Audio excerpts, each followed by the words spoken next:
And welcome to the Trend Micro session here at Cloud Architecture Summit. For this session, we have with us two terrific speakers, Aaron Ansari, Vice President of Cloud One, and Fernando Cardosa, a Solution Architect for Cloud One. So folks, welcome.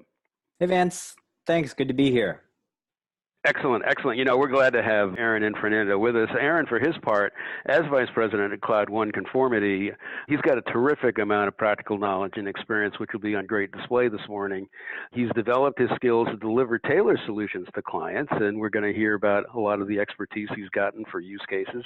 In fact, prior to coming to Trend Micro, he was at BMW Financial Services, where he was the Chief Security Architect, overseeing development and application security policies, standards, and guidelines. And he further developed his AppSec portfolio at prior roles at JP Morgan, Cardinal Health, and Huntington Bank.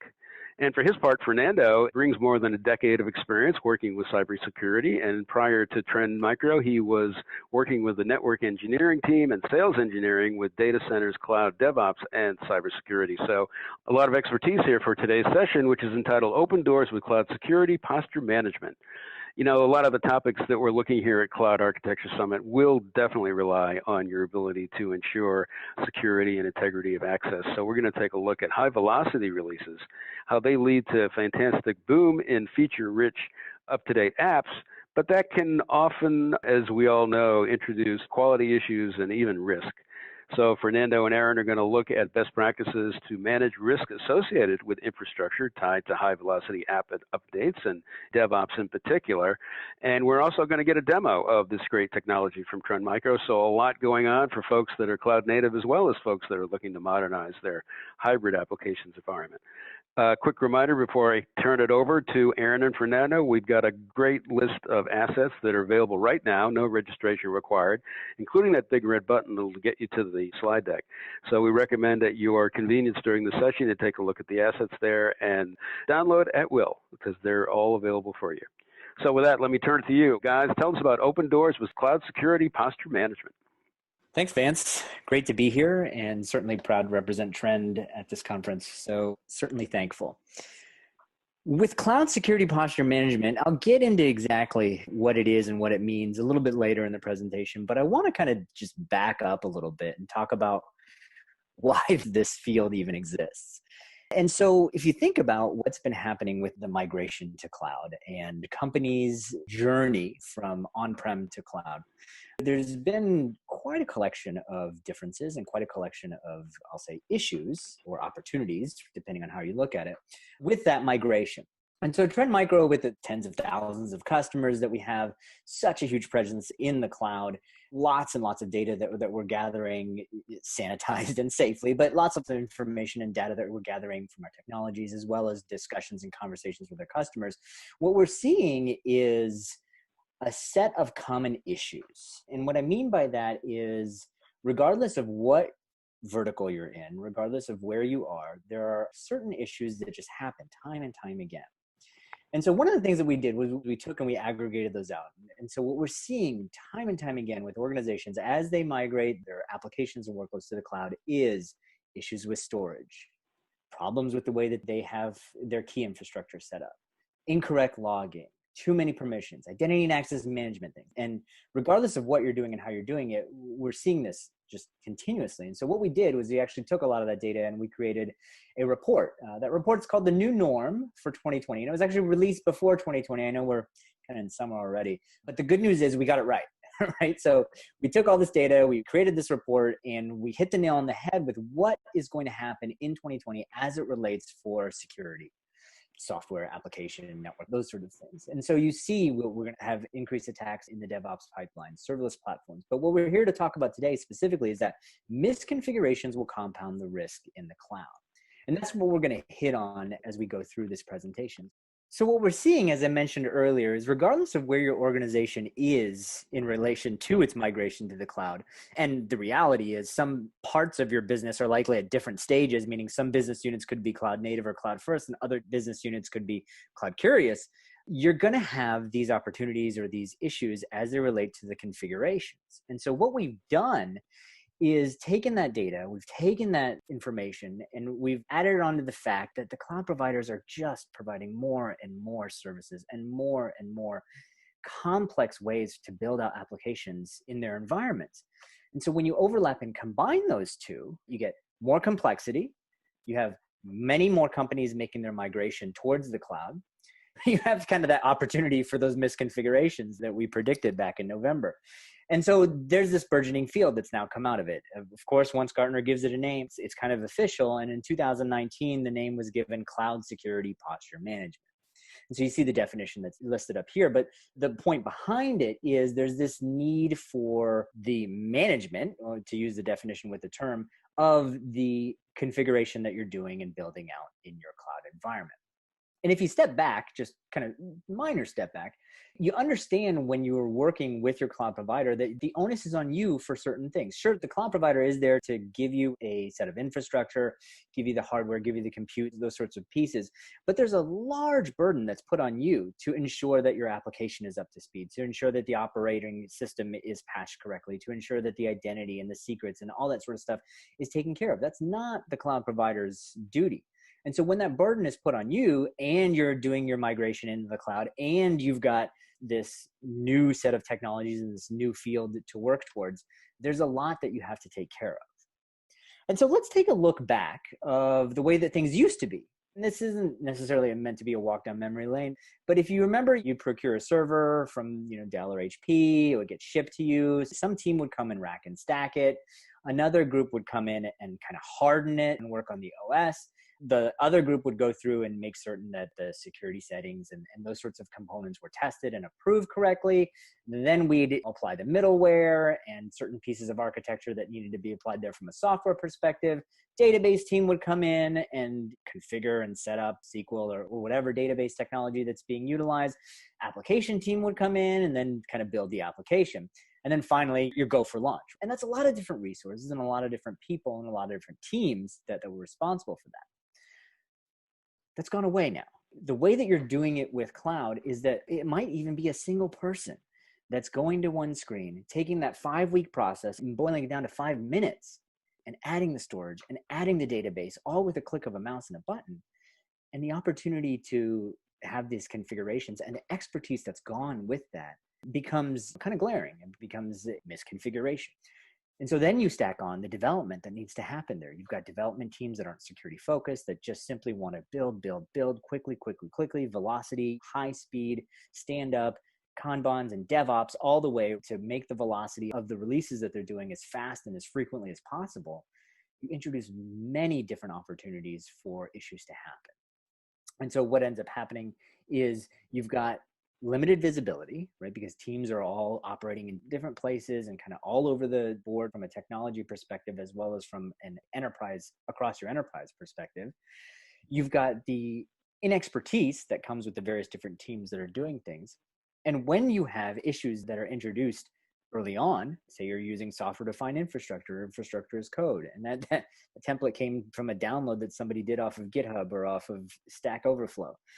You've got issues that are all the way at the beginning or the genesis of your application. And those compound once you launch your application. So you've missed out on kind of that expertise and that visibility that comes with all those various teams that did it the old way. And so you've got issues that have to go with your containers. You've got issues that are tied with your storage. You've got issues that are tied with PKI and keys not being rotated frequently. Does this ring a bell, right? These are the things that we saw in the very first slide when we were talking about top misconfigurations within the cloud. And so what you need to do to move towards a better or more secure or more, I'll say, operational excellent posture is to have some sort of central repository, a place that you can look at your monitoring of your entire cloud infrastructure. You've got to tie in some automated checks and compliance to work with that, because the cloud and the cloud architecture team can't be doing this all manually.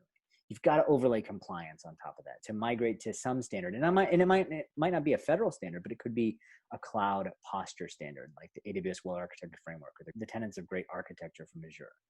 And you got to kind of build and migrate towards DevSecOps, SEC ops there.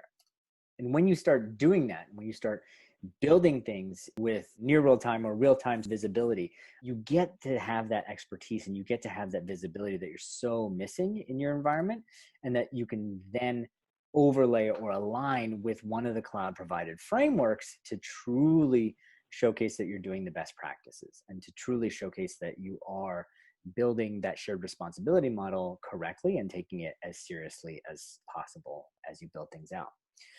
So as I wrap up my portion of things here, I want you to understand we've gone through this journey of misconfigurations, services, lack of expertise in certain places, old way of doing things, new way of doing things, velocity and release. We want to get to where you're putting the security into your DevOps. And so you want to do things that are integrating security in a seamless way. So if you've got a integrated development environment, if you've got a ticketing system, you build in your security enhancements as the way that developers look at things now, bugs. You send them bugs and they squash the bugs. You follow the process that's already been built and you just integrate security into that process so that it just takes care of and builds part of that way. And you get as early in the development process as possible. So you get onto those templates, you get to the infrastructure as code, and you make security a part of that discussion, and you make the configuration a part of that discussion, which makes it the most secure and the most direct way of going about and mitigating this.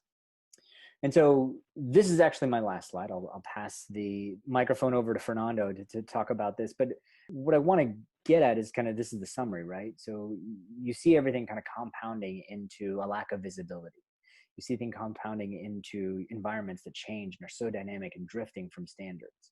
And there's this need for continuous compliance. So how do you get to where you're truly taking care of these things? Well, the answer comes in Fernando's part right here. Thank you very much, Aaron. And thank you very much for being part of the Cloud Architecture Summit. One of the things that I would like to just come back from like Aaron's point is when we talk about cloud operational excellence, most of the time the customers, they only look for the integrations in runtime and monitoring when you build things already. But one of the things that we want to bring to customers is like how you can use the APIs to really deliver the compliance, visibility, security checks before you start in building those infrastructure. One of the things that I'll be showing here is this little lab with some of the integrations through the APIs. The first one is the IDE plugin direct in the VS Code. Like a lot of developers and a lot of DevOps teams, they are using the VS Code for programming language or to create your own CloudFormation or Terraform or any other infrastructure as a code. The other piece is like making integration direct in the CI tools. In my lab example here, I'm using GitLab, but you could be using Jenkins, Circle CI, Trav CI, GitHub Actions, and so many other CI/CD technologies that you can make those integration in your pipeline. And the last piece is how you can bring that same visibility for the runtime and monitoring and create a full pipeline protection, like I mentioned before in this slide. Okay, let me just jump to the lab. What we have in this case here, it's like the VS Code where I'm creating a very, very simple CloudFormation with S3 buckets. And I want to just change this S3 bucket for the 2020. We are not in 2019 more. And I will give like a very simple example here. Imagine you are creating your S3 bucket and you want to scan this CloudFormation before you send to production environment. In my case here, I have a couple issues that I could easily, let me just save this file. Let me save this file. And let me create a scanning process for the template scanner. This is a very good example of a CloudFormation template where we could easily create a scanning process direct in the IDE, okay?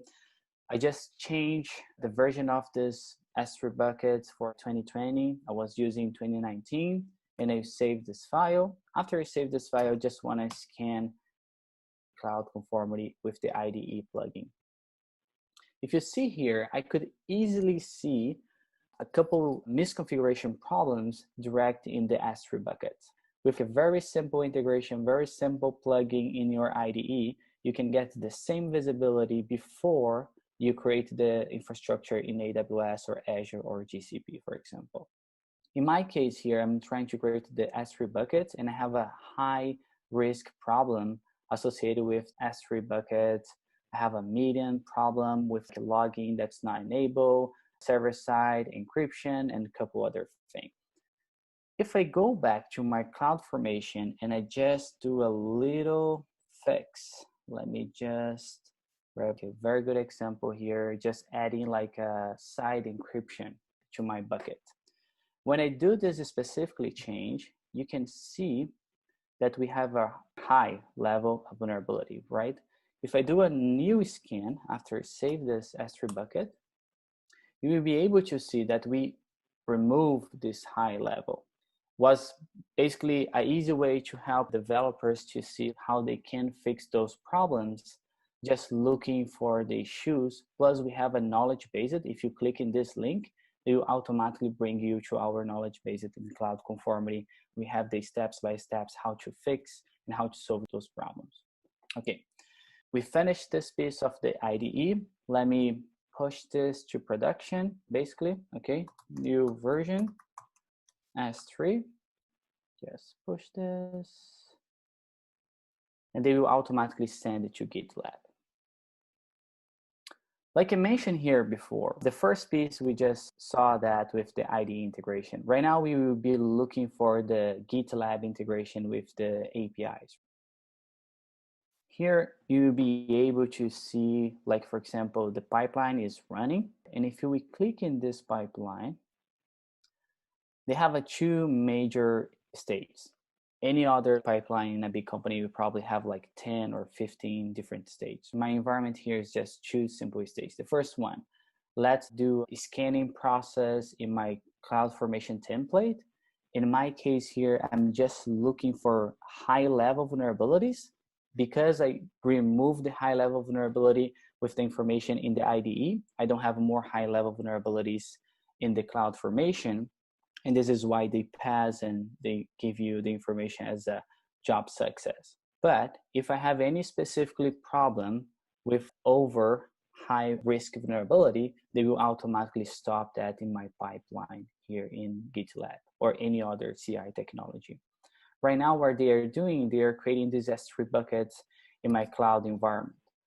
Let's finish here a little bit, and we will be able to see in the AWS environment, this S3 buckets being created.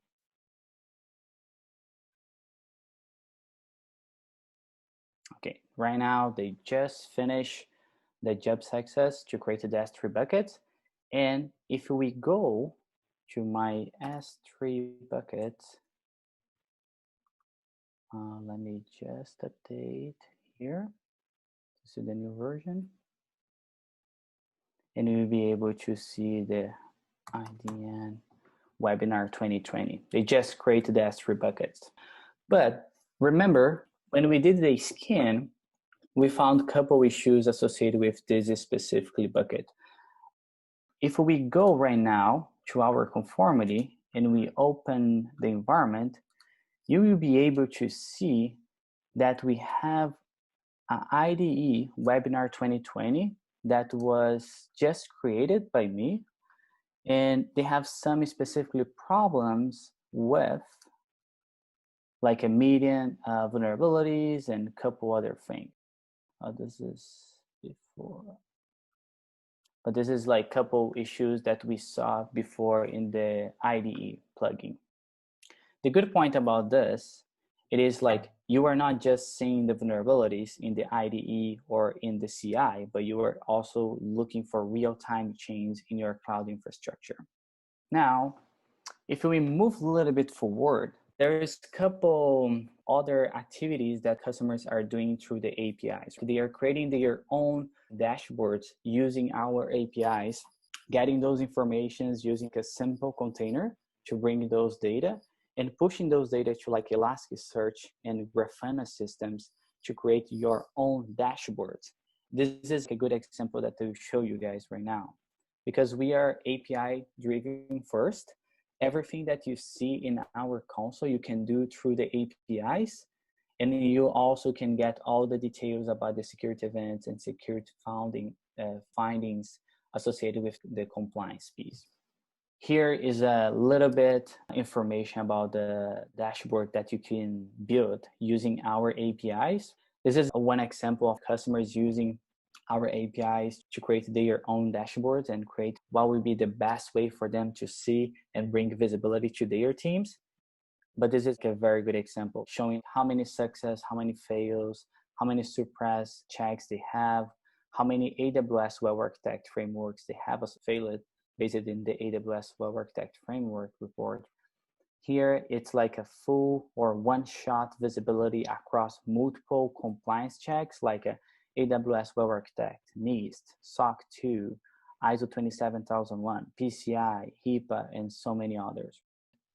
And if you go a little bit more down, you'll be able to see how many fails or how many misconfigurations based in every single compliance standards, and how many misconfiguration based in the service like EC2s, YAM, EBS, VPCs, and so many other services.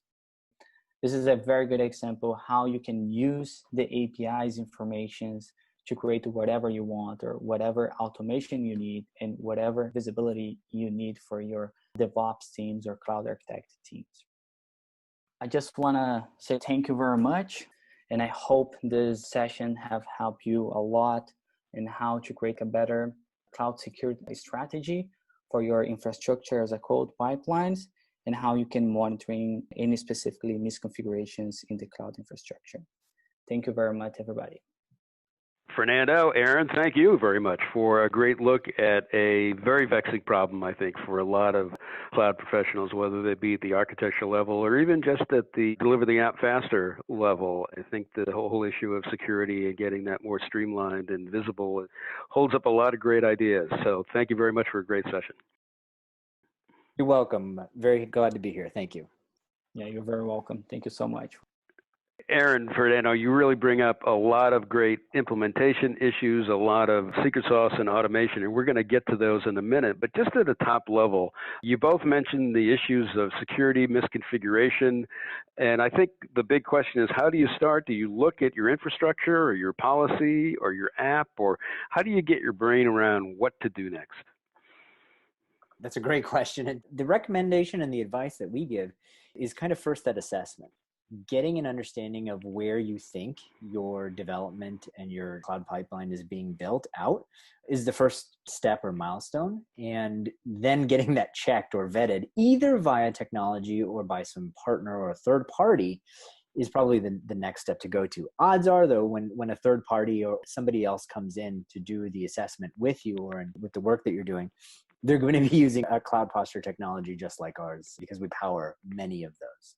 Fernando, I think you had some other advice as part of it too.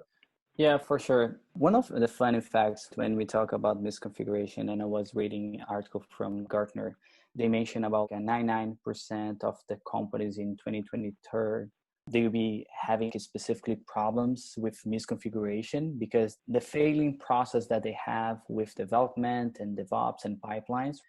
And they mentioned like in 2024, 80% of those problems will be fixed by using CSPM technology. This shows how the CSPM technology will become the new normal for companies to start looking for misconfigurations in the cloud, but not just to detect them in the runtime environment, in production environment, but moving a little bit like a shift left and detecting those specifically problems with the infrastructure as a code in the IDE, in the CI/CD pipelines, and also in the production environment. When you have this fully visibility of your infrastructure, it's the way how it becomes to make much easier the compliance and how to follow specific frameworks like AWS Web Architect or Azure Web Architect framework too. Wow, excellent, excellent. You know, you may know that we've got a lot of different job titles here at the Cloud Architecture Summit. We've certainly got the folks that care about security day and night, but we've also got the architect and the apps folks and even some general IT operations people. So let me just give you an opportunity here. So many different technologies and features you talked about with Trend Micro, Cloud One. Talk about some of the specific tools that you're finding are becoming most useful to the customers you have now, and how Cloud One is integrated them together into a much more seamless or intelligent way to deal with these issues. Very good question. One of the main points about the Cloud One platform, it's not just protecting one little piece of your high level strategy of the hybrid cloud environment. Our goal with the Cloud One platform, it is protecting since your physical server that you have in your data center until your Lambda functions that you have in AWS or in Azure or in GCP. It is like how we can bring to the market to help companies to migrate or to do the cloud migration or cloud native usage of applications in the cloud with a single security platform. And that's our main goal, and how we're removing the frictions between the security teams and DevOps. Also, we are doing a lot of automations and trying to help cybersecurity teams to involve a little bit more with the developers and cloud architects too. You both mentioned DevOps and this transition or pivot to DevSecOps. This is certainly top of mind. Here's a question.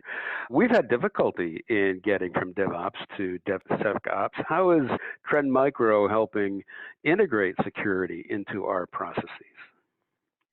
As I mentioned, weaving it into the process that exists today is one of the most delicate, but one of the best things if you can get it right. There's a couple ways to do it. There's some operational things that you have to do. There's teams that you have to get to know. There's processes that you have to get to understand.